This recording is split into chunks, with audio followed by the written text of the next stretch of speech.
All right, Creatures of the Night. This is Alex Doriot, one of the co-hosts of Talking Taker podcast, one of the Creatures of the Night right here, joined as always by my co-host, my fellow tag team partner, Mr. Travis White. And this is a bit of a little bonus here, exclusively on YouTube.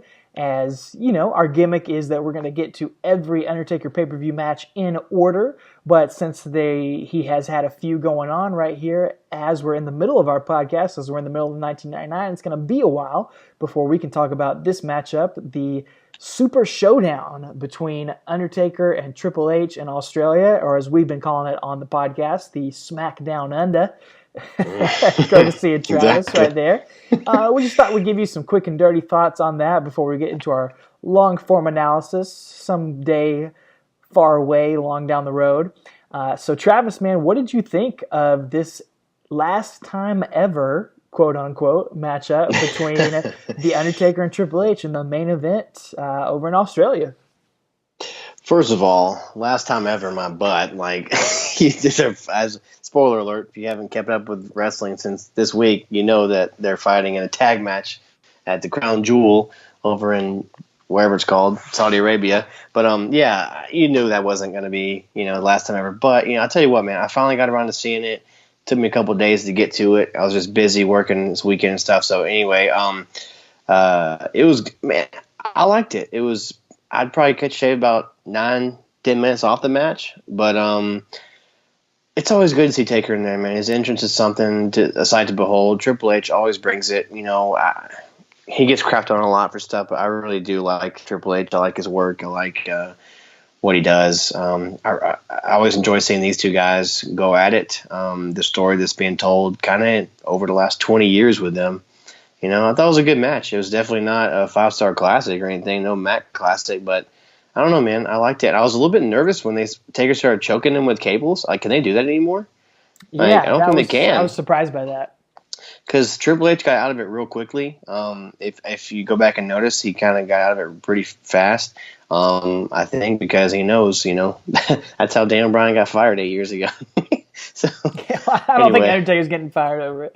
No, he's pretty bulletproof. But just saying, like, I think that's probably one of those things. It's a no-no nowadays, but we see it so much in all of his matches we're covering from 1999, 98, 97. Like, he does it all the time. But anyway, yeah, man, I liked it. It was a surprising outcome. I did not see that coming. What about you? What'd you think?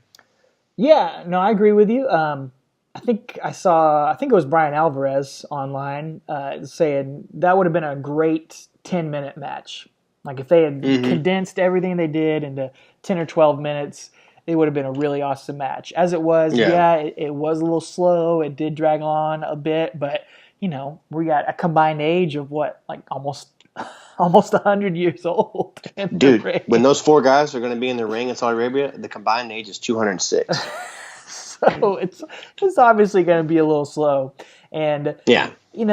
I enjoyed it too. For what it was, you got to sit back and take it with a grain of salt. It is two legends going in there having a legends match. I'm glad that the world title is not at stake here. This is not like if this happened in WCW, those two guys probably would have been fighting over the world title. 15 years, 20 in the years cage. ago. Yeah. Yes, and that's what this barbed wire. This did remind me of that, man. Of just seeing like Ric Flair and Hulk Hogan fighting each other in the main event in a 1999 WCW pay-per-view. That's kind of the quality that this was, which means it was good because you got these two guys characters. Yeah, they're characters and they know how to work. Okay, yes.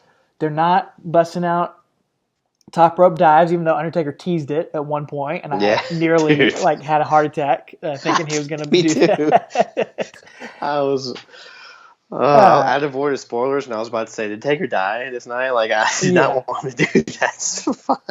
But they had all the Gaga, they had Shawn Michaels, they had Kane out there, they had HBK had his hat glued to his head, or somehow. The cue ball kid, man. So you've got everything in there to try to make it an entertaining match, and it was. But this is going to be an interesting era to cover on our podcast when we finally get around to it. This nostalgia era where it's just Undertaker in these big, crazy. I mean, these shows are just so strange. the Australia show, the Saudi Arabia shows for so many different reasons. They're going to be very interesting to look back at with a historical perspective. This match as well. But I don't think it's what either one of us would have necessarily wanted for Undertaker. I think we both have said many times we thought the match with Roman Reigns was in his retirement celebration in the ring was a great way to wrap things up. But we're also okay with Undertaker if he wants to do it, and he clearly does. Sure. He wants to be out there. He's not ready to be done. So it's on him. Like, there's a lot of people online that are, crapping on it and saying, how could he do this? And crapping on Shawn Michaels for coming out of retirement too. And again, yeah, I would love for him to stay retired, but it's not my choice. It's not my call. The dude wants to. Right. Dude's been retired for 8 years. That's pretty good for wrestling, for never coming back and doing it again. It is what it is. And since it's there, I'm just going to take it as it is. I'm going to try to enjoy it for what it is. And I did. Undertaker and Triple H, two legends, two guys with a ton of history. It was fun to see them out there, and I'm glad that they're doing it in this fashion, not competing for world titles anymore, not trying to hang with the young guys anymore. They're kind of just in their own little Legends division thing. And honestly, that's probably, if they're going to keep wrestling, that's the way to do it. Yeah, I can't agree more, man. It's not, I like when Triple H gets in there with the young guys, but this is better. This is a better spot for him to do these kind of things. He doesn't need to put over Rollins or Reigns or Ambrose anymore. Like, just let that die. Just do these things with Taker or Kane or Shawn, whatever it is, and let it go. Like, that'd be fun if they had Legends division. Just old guys. That's basically what it is, man. Yeah. The geriatric title would be great. So, come on, you win the Gold Cup, the cane or something. You get an actual cane. So anyway, but yeah, man, it's fun. So let us know what you guys thought about it. So again, we'll cover it in long form eventually. We'll get down to it whenever 2041 rolls around. We'll be done covering all those matches. Yeah, if you're not familiar with our podcast, we are going through every single Undertaker pay-per-view match in chronological order to try to explore the evolution of one professional wrestling character, the most legendary one in our opinion, and in another roundabout sense, we're also telling the history of the WWF in that way, because he's been through so many eras since 1990 as he debuted. We are just about to wrap up the original Dead Man era, as we're going to post our episode covering his final pay-per-view match before becoming the Biker Taker, coming up this Friday. And you can find that right here on this YouTube channel, as well as everywhere else you can listen to podcasts: Apple Podcasts, Stitcher, Google Play, Podbean, wherever you listen to podcasts. Go download and follow and subscribe and join us along for the ride. And hit us up on Twitter, Facebook, or Instagram at Talking Taker as well. We'd love to have you along on our journey until his last ride, whenever that may be. Yeah, who knows, man. But until then, if you were there at Super Smack Down Under, whatever the heck it's called, I don't even know for shoot now what it was called. What's it really called? Super Showdown? Super Showdown. Okay. I've been calling it Super Smack Down Under for so long. I've worked myself into a shoot. So it's a better name.